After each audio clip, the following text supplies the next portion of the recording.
For joining us for the artist panel at the I Am exhibition in St. Martin's Crypt. My name is Malou Halassa, and I'm an editor and writer in London.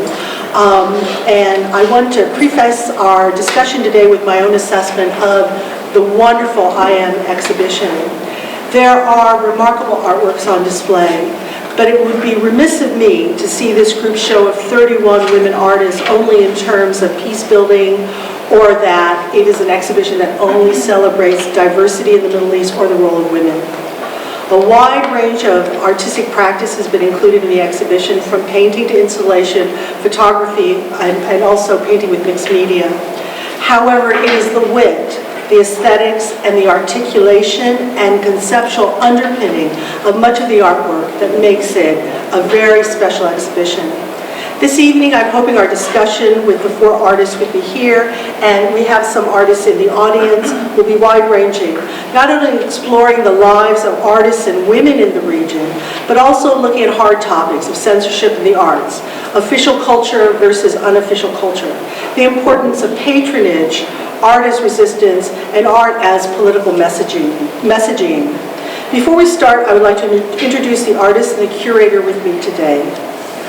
Ahad Alamoudi from Saudi Arabia is perhaps the youngest artist joining us. She was born in Jeddah, a city I know from the British Museum that has a lively art scene, and I hope that she'll be talking to us about that later today. Her photograph of the installation Land of Dreams in I Am addressed the internet, celebrity culture, and images of womanhood, with, at least for me, a surprising and compelling pop sensibility. Zaina Asid from Lebanon lives between Beirut and London. However, Beirut, its cityscape and its culture seem at the heart of her work, which ranges from painting on canvas and mixed media. For her painting, the main image used for the I Am exhibition, the forces in the hands of the women, to animation, sculpture, even puppetry. From Bahrain, Marwa Al Khalifa's contribution to I Am, an installation of fiberglass and steel for Jawan, provokes questions about metaphor and making and how tradition informs the present, which I'm hoping that she will also discuss the importance of that in her work. And finally, but not least, the highly conceptual, startling, and unusual work by the British-Iranian artist Sohila Sokanvari. Her 4 self-portraits for the Song of Myself, made from human hair and calf vellum, throws up all sorts of issues about absence, monotheism, and the contentious nature of hair in the Middle East. We're also joined by the curator of the I Am exhibition, Janet Radi. And Janet, you've been working, I just asked you this now, you've been working for a decade in curating and promoting Middle Eastern arts in London and in the wider world. And as we were walking down, I said, oh, you're no longer a newcomer, you're very established. And I guess like one of the first questions I want to ask, like to frame the artist and the discussion we'll have with the artist, is that I feel that Arab art and culture, there's a real hunger to know now in a way that wasn't here 10 years ago. And can you talk about that, or am I mistaken? Yeah, no, I think you're absolutely right. Thank you. When I first started out, I mean, yes, there were 1 or 2 galleries that were showing Arab and Middle Eastern art, but you really had to search out to find them. Whereas now, I have a newsletter, so I'm researching all the time exhibitions that are taking place, not just in London, but throughout the world for Middle Eastern artists. And I'm surprised at how many, it may not be necessarily a solely Middle Eastern art focused exhibition, but there will be so many exhibitions now that you can find that will have Arab, Iranian, Turkish, North African artists in London. But why is there hunger now, do you think? I mean, one has to obviously look at the political situation. 10 years ago, I would suggest that probably 80–90% of the population in London had not even heard of Dubai or Qatar. They certainly couldn't place it on a map. Now, every single day, we're looking at our Facebook, Instagram, social media, the news. Every day, we're being told stories about the Middle East, about what's happening in Syria, so it's become much more of our consciousness. Now, obviously, that's perhaps a sad reality, but from the artistic point of view, one has to say that now there is a hunger for art from that region. People want to find out more about it.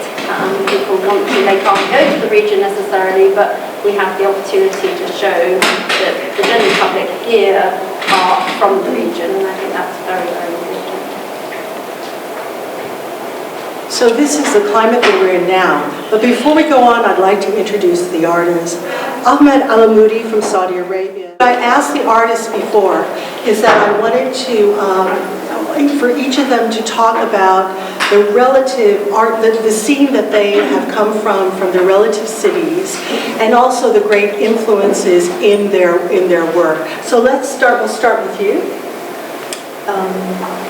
Well, the art scene in Saudi Arabia right now is it's rising due to politics that's happening, but also the community and society have been kind of really encouraged to kind of produce art, but also are very supportive of what's happening within the Kingdom of Saudi Arabia. And it's a very exciting time to be there now and to be producing art now, and especially as a woman having a voice in regards to my country, my society, and things that are happening around the region that have been affecting me and influencing me, and allowing me to kind of produce and propel my work further.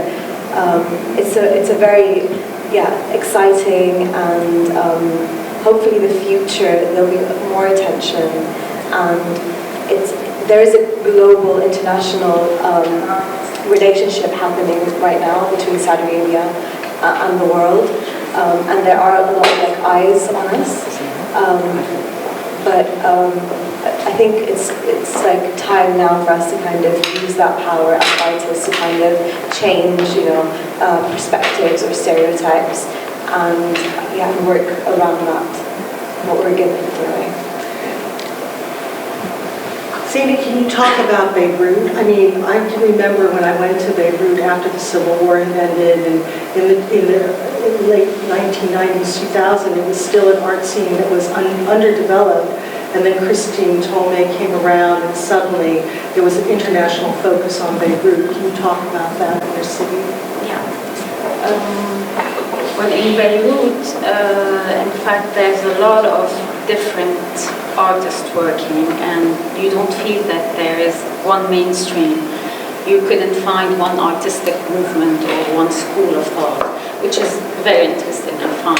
So you have loads of artists working in different fields. We've got the new generation working with video art, with interactive art, and you've got the older generation like Akram Zatari, Walid Raed, Walid Sadiq, Ziad Antar, Lamia Jreish, who tried to talk about the war when it was happening, but there was no platform to receive them. So they had to wait like a decade and then come back to it. And they've been doing wonderful work.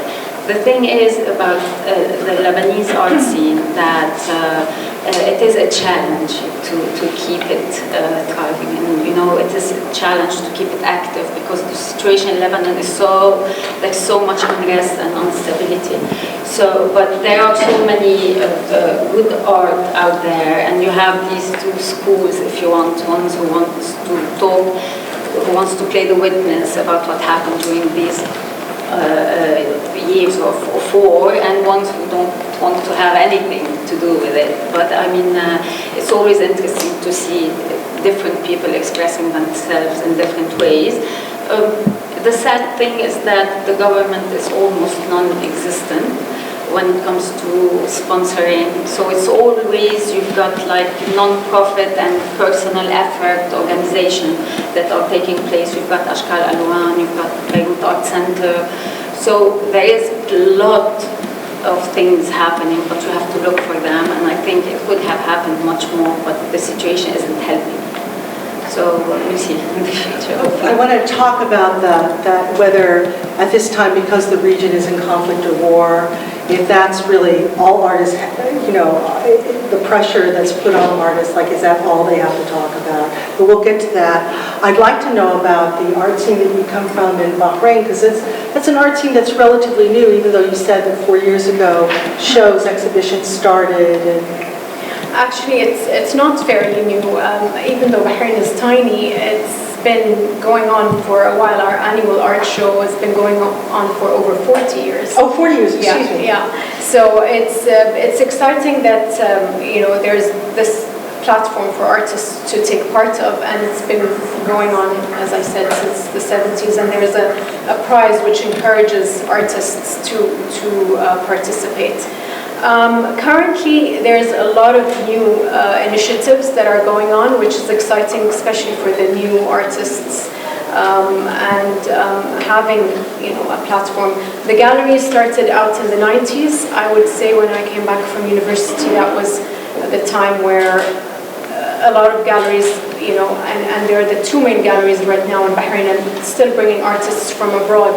But for opportunities for locals, I would say there are, non-profit and private sector initiatives that are going on.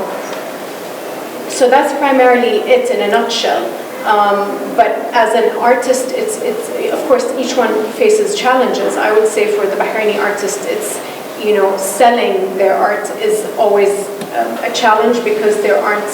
The galleries are primarily catering to artists from abroad. They have opportunities for local artists, but I wish there was more. And I feel that's the direction we're heading into with the new initiatives that are happening right now. Because I think when we think about the Gulf, we think that the art of the Gulf is in Sharjah, Dubai. I rarely hear about Bahrain. So that it has this long-standing art scene. And is there a division between the older artists and the younger ones, or everyone's kind of working together? The art scene in Dubai, it's nice that Art Dubai has now been 10 years, and it's nice to go and visit, and I haven't yet been to Sharjah, the Biennale, but it's nice to go and see what they've done. I went there a few months ago, and I was blown away at the level, and also having artists from abroad visit. My concern now is how having the voice of the local artist, sorry, you asked a question about the local artists. Like how the younger ones and the older ones, the relationship that they have. Now we're going into our fourth generation. We've interacted very well in terms of older generation and younger, because we have the Art Society, which started in 1982, and there are events where we collaborate as artists, and it's nice for me to see that, because when I came back from university, I was resistant. I wasn't sure if I should show my work and collaborate, because I thought they were all established, and it was, somehow you feel intimidated. But it's exciting, especially in the annual exhibit, where all the generations. So there's no such thing as, of course, we have the founders, and they're not part of the judging process. But it's nice to have that interaction with them. There's no such thing as, oh, you're the younger generation. I've been parts of a few exhibits where it's been all the generations, which is nice. That's very exciting. It sounds very inclusive. Yeah. So Hela, you are a British Iranian artist, family culture, and that you grew up painting miniatures.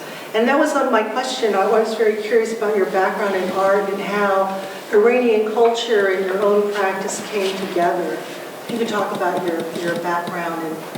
I came to this country and I started my secondary school in 1978. It's very time-consuming, and I think it's not as kind of fast and as sexy as other techniques that is happening. So I think a lot of Iranian artists are no longer interested in pursuing the traditional techniques. But do you also use the miniature techniques? I mean, I've only seen your conceptual work, so are you're using those techniques in other other art forms? I still make extemporary paintings, those miniature paintings. Yeah, absolutely. Have you been showing that work or your conceptual work in Iran? Yes, so I participated in a ICA Biennale, which was Iranian Contemporary Art Biennale last year. which was a fantastic touring exhibition which went from Tehran, I think near Varan Contemporary Art Museum, to Esfahan, and then went to Abadan. 40 artists which were international, non-Iranians as well as Iranian artists that participated. So, and apparently the footfall of the visitors was quite amazing, because Iranians are very hungry for any kind of art scene that comes to Iran. I think I can say that perhaps even the young people are perhaps much more into art than even in the West, I would say. Yes, I mean, I think it's the art scene in Iran is quite vibrant. Your interesting comment about how you felt that in Iran art had like this power among the young, for the young. I think that about photography and newspapers also for Iran, that these countries are Middle Eastern countries, that the photograph still has the power that it's been denuded of in the West. But Ahad, I wanted to ask you about the pop sensibilities in your work. When we were at tea earlier today, you were showing us the exhibition that you did at the Royal College. And it's moving pomegranates, it's video art, it's installation, from the photograph of the installation in the desert. I mean, it's a real pop sensibility, and I said over tea that it really reminded me of the pop artists that I grew up in America with. And so can you talk about that, please? So I come from a graphic design background. So this visual language of like information spread and spreading that kind of message is something that I took with me when I kind of produced what was like, decided to kind of concentrate on my art, to concentrate on producing art.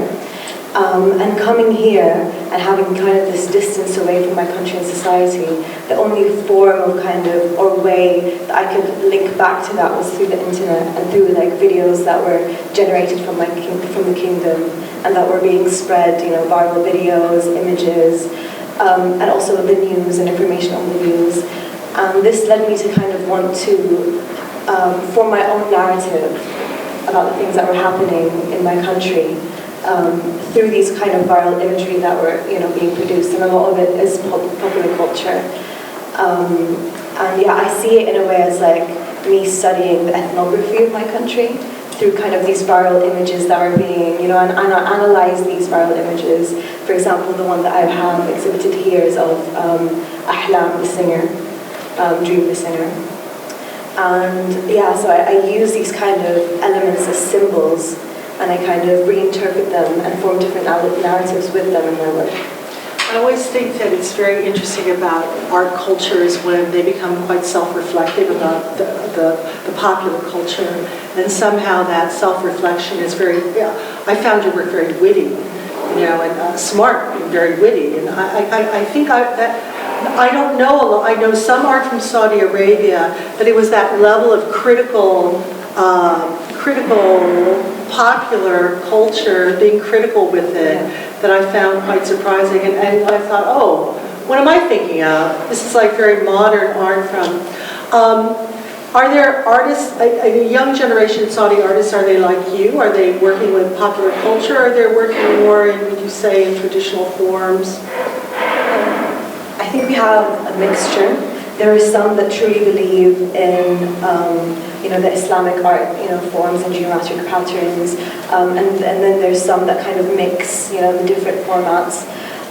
So I think there's a mixture, but I think the people that I kind of really look into are the people who work a lot with popular culture. And these are kind of the people that are my friends and who's trying to develop, in that kind of, in that kind of way. So you're suggesting there might be a group of you? I mean, yeah, that's a posse. There's a posse. We look forward to the posse. Zaina, can you talk about one thing that I notice about your work, especially The Future is in the Hand of a Woman, that painting with mixed media, is that it was inspired by graffiti. The badges, the scraps of paper that's on the woman's, that makes up the woman's dress in the painting, it's street life. It seems to be from the street. So I'm very curious about, it seemed to me that after the Arab awakening, we had like this flurry of the street. Suddenly the street was visible. Before, perhaps it was official culture that we were seeing, not so much in Lebanon, but definitely in Syria. I'm not so sure about Jordan, but in other countries perhaps there was an official culture that was the accepted culture. There was also an official language. People weren't talking in slang. So the street was kind of kept back. And somehow now I feel after 2011, the street is very evident. And you seem to take not only inspiration from the street, but from the Beirut cityscape. So I'm kind of curious about your relationship to this. It's kind of an obsession more than a relationship, because I think the city is, to portray a city like a Middle Eastern city, these are old cities with old culture, and it's very hard to do it in just one layer. I mean, I can't go with my canvas and sit and do a landscape of Beirut. It just doesn't work this way. So, and every time I want to discover a city, I think the best way is just to walk down the streets and look at its walls, because in a way, walls tell so many stories. And as you said, I mean, you can depict if it's a period of voting by the posters and vote for me and the slogans, or is it a period of war? And you've got, as I told you before, we have so much concrete in Lebanon that it was calling for graffiti artists, and I was waiting for it to come, and it took a long time to come, in fact, in Lebanon. So finally it started, and you have this new generation, because at first it was experimental and you didn't have such great work. Yeah. But now you feel that you have all these new generation experimenting on the walls and expressing themselves. Now you always have this, I mean, politics is in our blood in Lebanon, sadly. You wake up on the news, you read the news, you eat the news, you do everything on the news.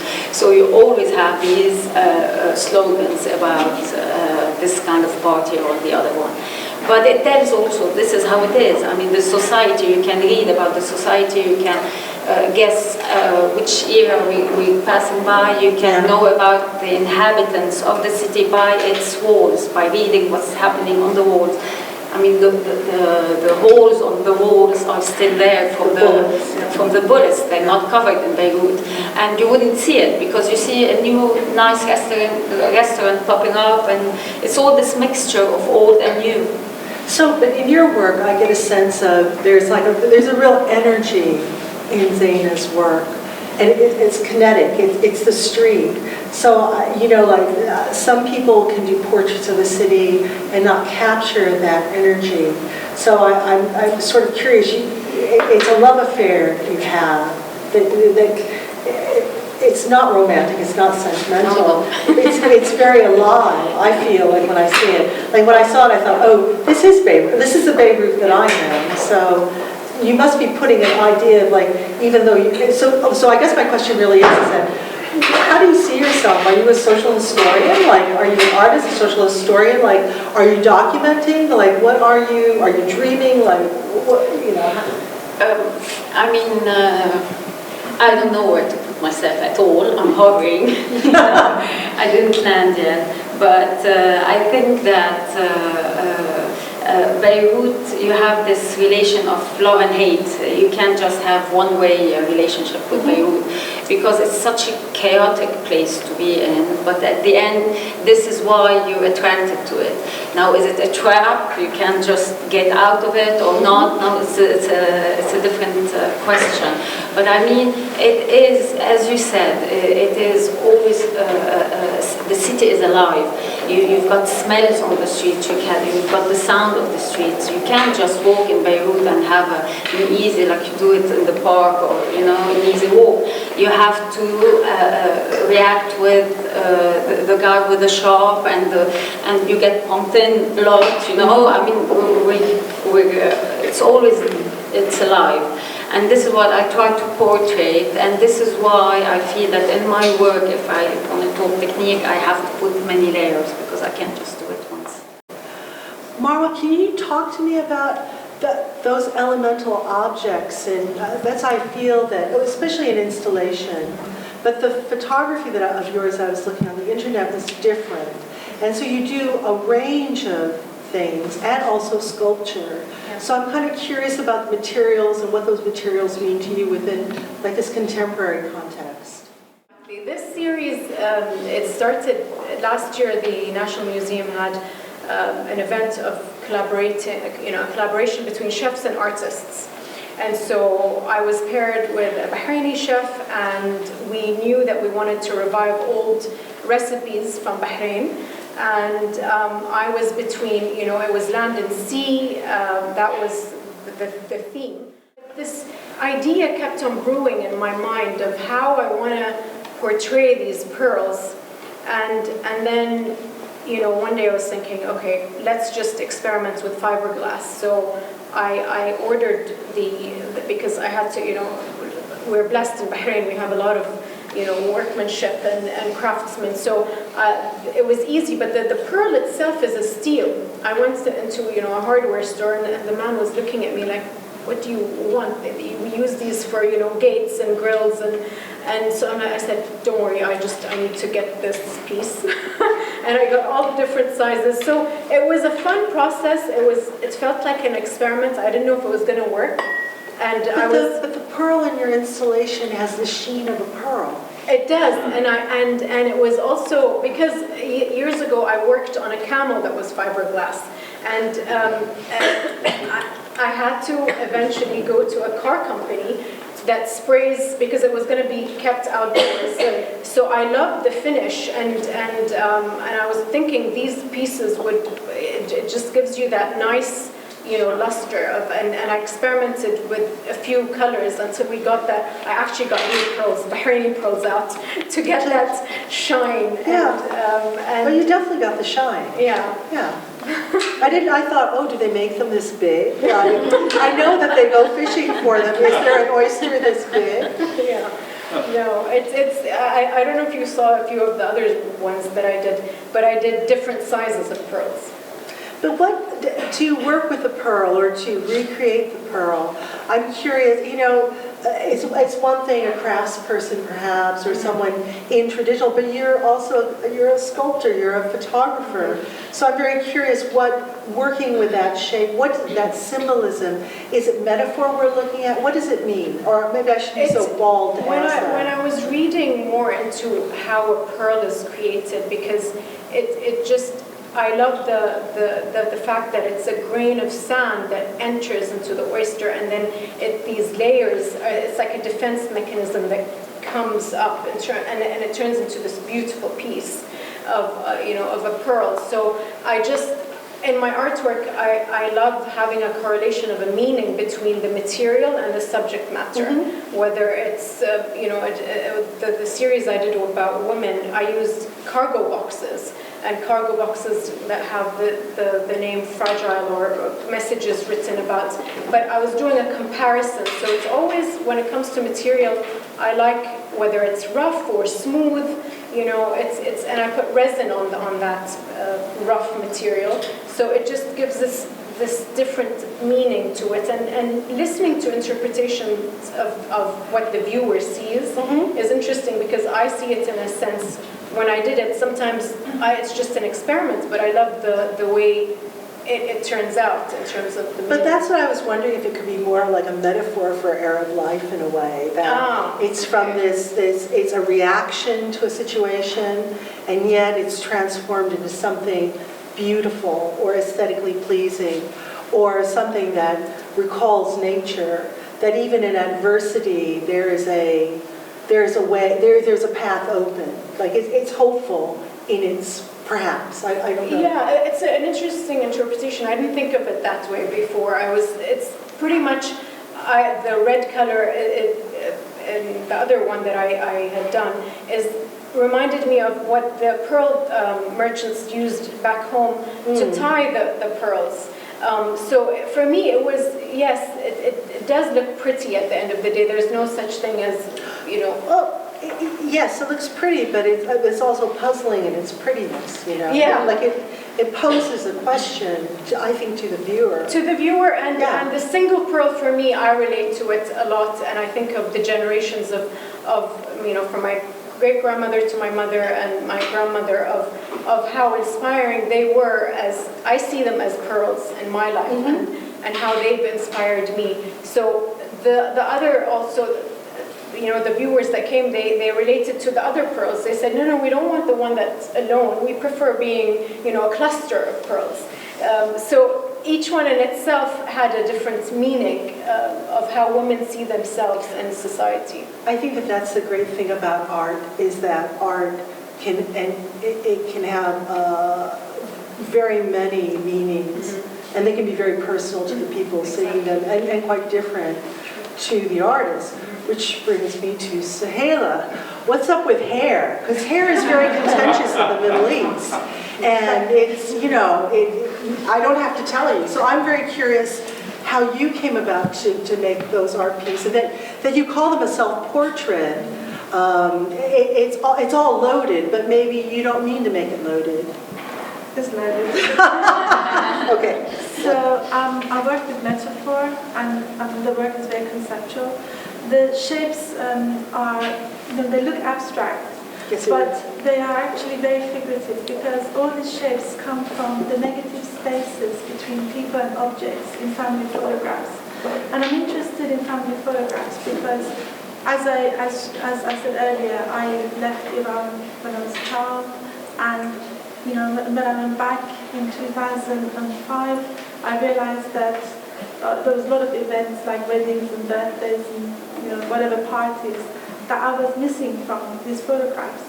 And I realized that the only way I could reclaim my presence in these events was to actually draw the negative spaces between people and objects as where I should be. So it's like if there was a space between my father and my mother, I would draw that space, and then I would imagine that I would be there. I know it sounds... No. It sounds in art, it sounds perfectly legit. So it was kind of like they actually have these shapes actually stem from the same space as the figurative paintings that come that I do from family photographs. They all have their legs in the family photographs. So they do appear abstract, but if I was to tell you where they come from, you would just immediately click. So there is this organic nature to these shapes. And the reason I call them my self-portrait is because they are where I should be. Therefore, this series is called Song of Myself, and I called that because I was interested in sort of relating to this But why did you use hair to fill that space? Yeah, so the calf vellum, which is parchment, comes from the skin of a calf. Right. And it's been made the same way as it's been made before paper was invented. And I looked at the calf vellum because I've been painting on calf vellum forever. And if you look very closely at these works, you see these tiny follicles. And these follicles are actually come from the calf, where the skin used to be sanded down. So what they do, they actually rub the skin so much that it would become like paper. And I looked at the calf vellum for ages, and I thought I could recreate the hair that would have been there in the first place. And hair is all the hair that's on this work come from women, and the idea of a woman and the hair is very contentious. Yes. But it doesn't matter whether you come from Middle East or you come from Europe. Any society. Because women are judged on their beauty is judged on their hair. If you have hair on your body, is considered quite ugly. It doesn't matter. But I think in Middle East, they're actually certainly from Iran, you're encouraged to remove body hair. They're actually considered very dirty. And if you think about hair, if it's on your head, it's quite beautiful. But as soon as it falls off and it goes, then it goes into dust, and then you consider that as dirt. So hair has got lots and lots of meanings. And so I thought of like creating this multi-layered narrative where hair can be both disgusting and beautiful at the same time. So I wanted to create a work which sort of grows you out a little bit and actually entice you, because the patterns are the pattern of the hair that follows is on a Islamic geometric pattern. Oh, really? I didn't realize that. Yeah, so as you may know, in Islam, geometric patterns are meant to represent the infinity of God. So that's, there's a meaning to all geometric patterns. And because you couldn't represent figurative, therefore every pattern has a meaning. And the overall meaning of these repetitive patterns is to show that God is infinite. And so I was thinking, well, woman as goddess, which is an interesting concept because in patriarchal societies, Yes. that idea of a woman being a goddess is being removed from, that power has been removed from us. And we have to predate, I think even Zoroastrianism, to go back to women being goddesses in religions, maybe in even Roman religion, or so in Roman mythology, in Greek mythology, there were goddesses. And so I just thought that I could reclaim that goddessness back to the power of the women. And so that's why the pattern is there. No, I think I very much, like I said, Lynn Gaspar, the publisher at Saki, and I, when we were looking at the self-portraits together, we were screaming. We were. So it has like a real power, and it's your work's very intriguing. Can I just say, sorry, Yeah. I just wanted to say that the song title, I don't know if you know the poetry of Walt Whitman. Walt Whitman, he's an American poet, and he was active during the Civil War. And this poetry, you've got to read it, it's amazing. And the poetry just sort of celebrates the self.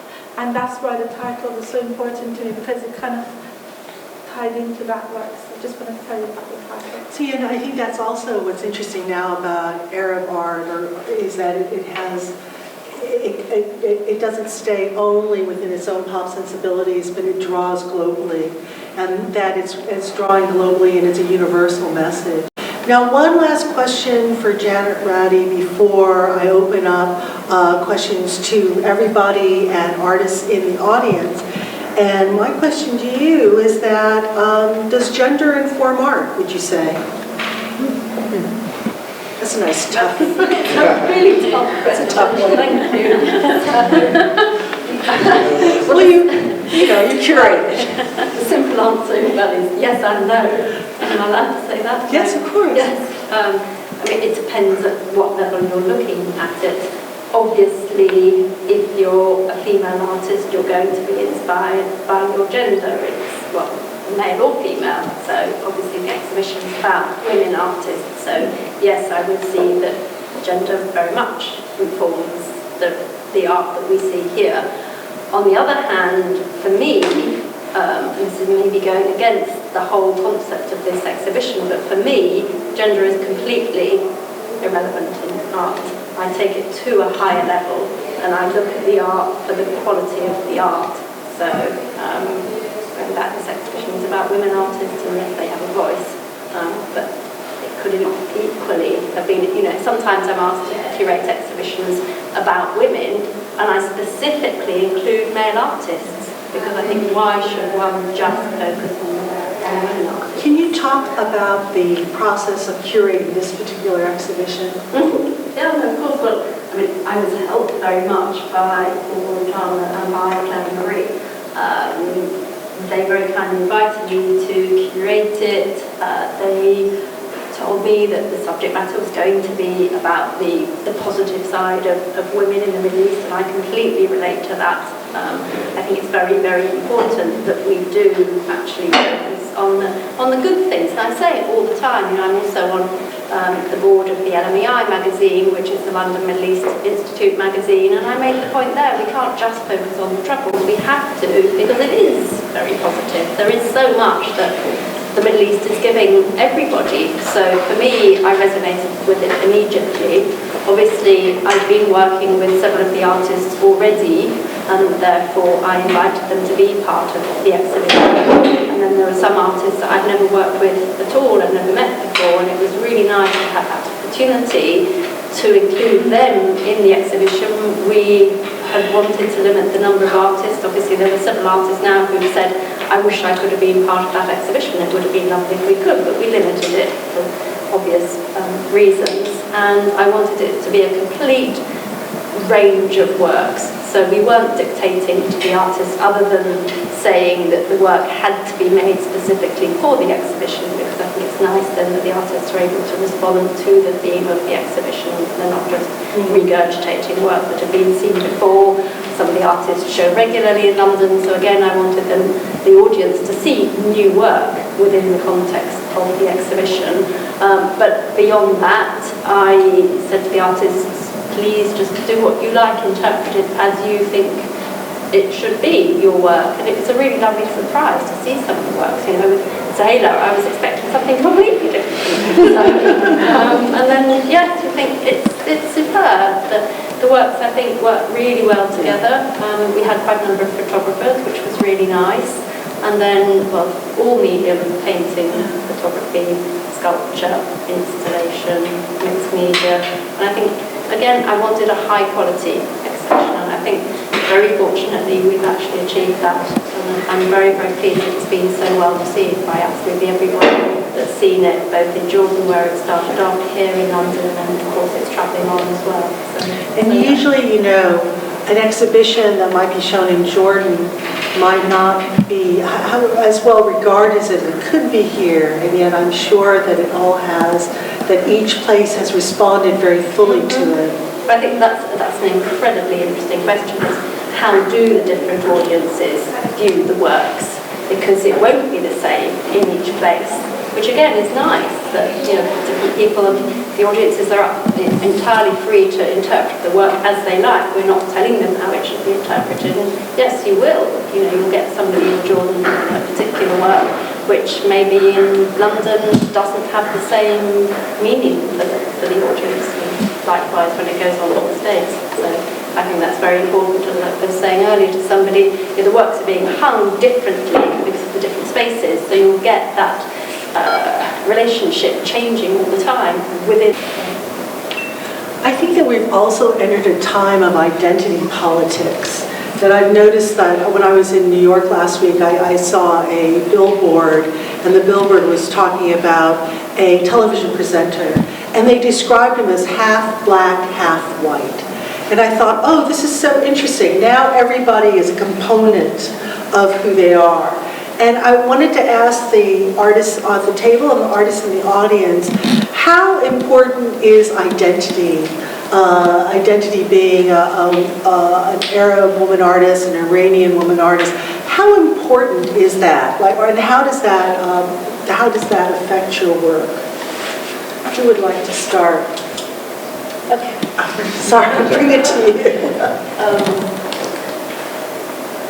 I think identity, it's interesting because I grew up in England and I traveled back to Saudi, and now I'm back here studying, recently graduated. So identity has been a theme that's been recurring. I'm really trying to kind of make sense of both worlds that I've been living in, and my space in between these two worlds, and the meaning of culture and how culture changes, and how I'm almost this kind of hybrid being that's kind of evolving and changing. So to define myself or to define where I'm from, I kind of have these questions constantly when I'm producing my work. I don't know if I have the answers to them yet, but I guess it's kind of part of my journey through this path. So yeah.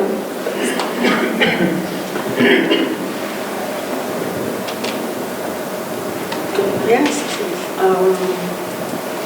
Identity, as she said, is a really difficult question to ask me now, because I just moved to London 3 years ago, and I've lived in Lebanon for 40 years, and I've never known anything else than Lebanon.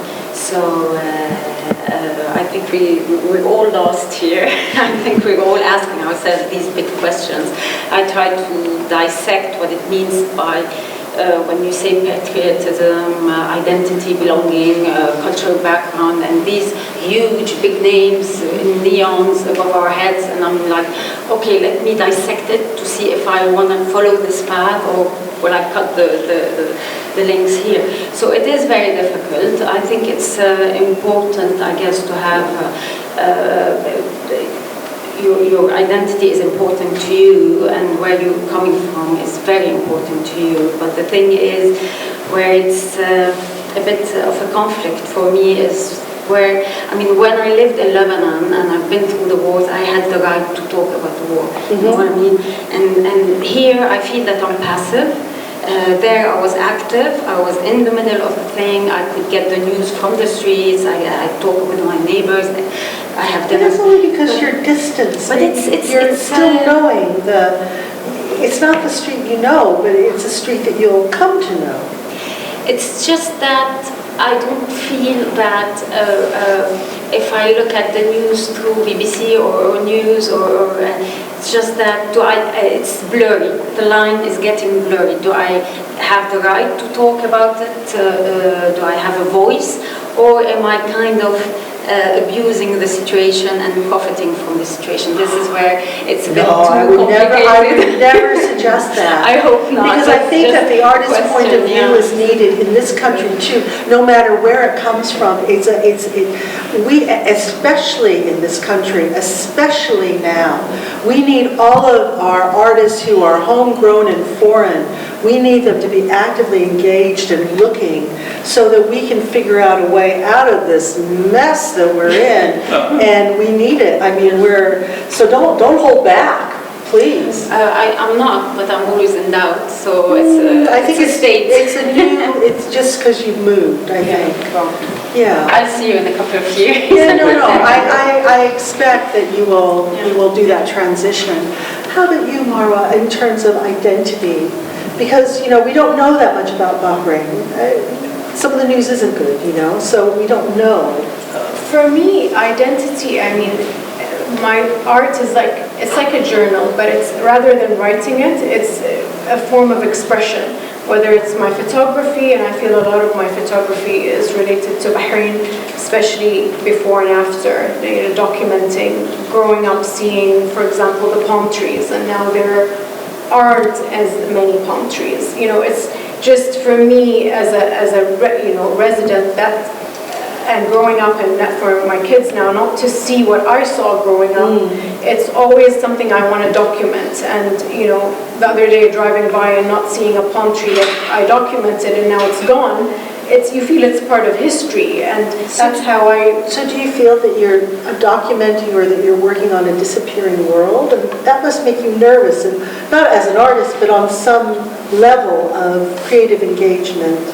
Yeah, I mean, it's just for me a way of connecting to my land, my surroundings, and it's just whatever is around me is inspiring for me to put that in an expression. So for me, it's having it as a photograph or collage work is also another thing that is a form of meditation, working on it. So. My identity comes through my artwork, and you could tell that there is an effect of my surroundings. Often the first question is, how does your work, how does being a woman and being Middle Eastern affect your work? You never ask that from a Belgian painter. No. You never say to him, how does being a man and being a Belgian affect your work? And it just kind of tells you so much so quickly about how the world views you. And I think that these hurdles are the ones that we need to negotiate really carefully, because I can't shed my skin. I'm a cultural collage, which is I always say. I'm something between Iran and England, because I've spent the majority of my life in England, and yet my roots are deeply in Iran. And my work is about Iraq. It's about pre-revolutionary Iran. So, I think it's a very good question, but as a woman, I think it can be ghettoizing. It can be very problematic, because I think, as great benefit it is to be, Middle Eastern because you come with all these, with this massive background of culture and richness of poetry and literature. And an aesthetic. You come with an aesthetic, especially Iranian artists, I feel. Yeah. They come with a very full aesthetic. I think this is due to the Iranian language. Persian is very poetic. It's a very flowery language. And so I think that poetry is almost in our blood. And so when we look at the world, we look at it through the lens of poetry. And I don't mean to be romantic about it. No. It's literally how it is. And I think as an Iranian artist, I kind of use that poetry. It helps me a lot because metaphor allows that slippage in meaning. Poetry, as I've already said, I think, there's mathematics, which is about truth, and then there's the arts, which is about poetry. And it allows you that slippage of meaning, which allows you to not be nailed down. That's the beautiful thing about metaphor. And I use metaphor all the time now. So I'm going to start with you. I'll ask another question, is that now because of the situation in the Middle East, there is great pressure on artists to be political. And some artists are, by their nature, political, and some artists are not. How do you feel about that pressure being placed on you? Like, do you respond? Do you like it? You don't like it? Because you were talking about if you're answering or you're creating a metaphor, then you don't really want to be pinned down. Exactly. That allows censorship to be, you can negotiate censorship much better. I think all artists are political. However, I agree with you. I think that as an artist, I use magic realism in my work as well. And magic realism has historically been used in countries like South America and many countries like Iran, which allows a language that creates fantasy and reality to live together. So that also allows you to kind of weave in and out of meanings and stories and narratives. And I think that artists, certainly in Iran, if you